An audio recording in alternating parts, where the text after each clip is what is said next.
everyone, and welcome to Empower World. I'm with Mary D'Amato, Assistant Director of L&D at Georgetown University. Welcome, Mary. Thank you. Lovely Glad to be here. Lovely to have you here. Mary, you joined our coaching program a little while ago, and we're here to share with our listeners about what it was that you got out of that coaching program. How long do I have? Well, I've been coaching for more than 25 years, so not to say I didn't need to know anything new, but I certainly wanted to be with the experts and also to learn some of the newer techniques. I also wanted to be sure that what I was doing was validated, so to speak. And so I chose Empower World because of several things. The really good reputation that you have. Thank you. And also because I wanted to strengthen my coaching skills. I wanted to improve them, and I wanted to do more for the people that come to me. And you've been a number of years coaching in this business, Yes, Mary. yes. Both at work and on my own. Yeah.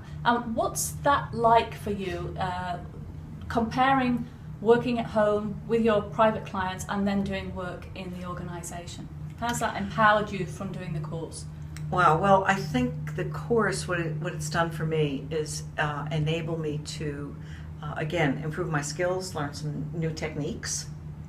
And in some ways it was actually validating, because I did learn that some of the things I was doing were effective. I mean, I thought they were, but now I knew. It also gave me a perspective, I think, that broadened my, I guess, my viewpoint, not just of coaching, but how to help people, because I used to do it for my own business, be able to take it and adapt it in the workplace. And that was very helpful. Yeah, we believe it's essential that organisations are embracing coaching and empowering others on that journey. And that's why I started a coaching program here. Yeah. And how's that going? It's going well, actually. I've been coaching since I've gotten here.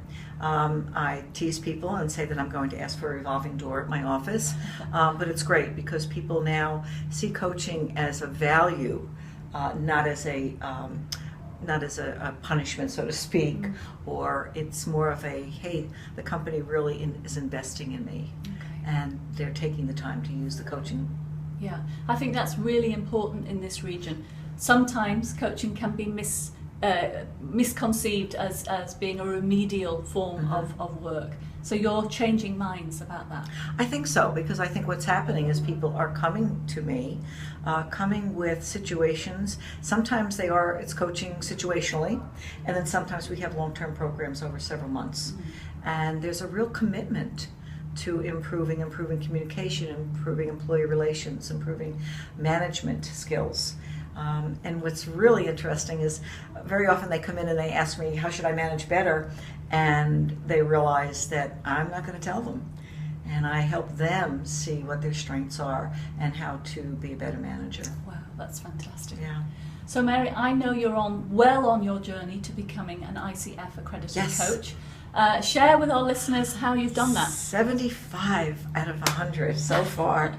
I have to be careful because obviously not only is there a code of ethics, but I've also followed one before. And I have to be very careful that some of the coaching I do here is just performance-based, and it really isn't coaching as we know it or as it should be. It's more than situational, it's about a problem. Okay. And so I don't use that.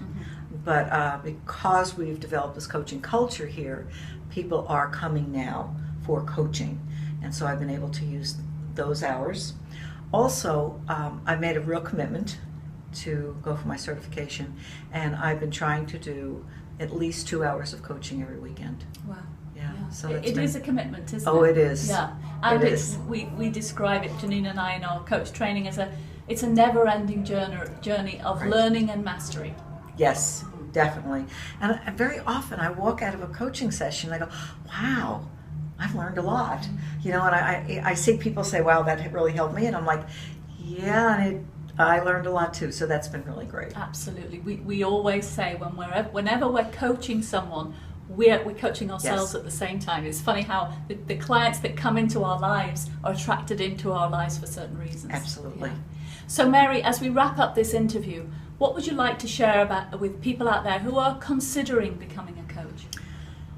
Well, I would be careful about just becoming a coach. All right, I would recommend that you learn how to become a coach, whether you want to coach as a profession or not. It's such a great skill. I use it with, obviously, here colleagues. I use it with clients, but I find myself even helping friends.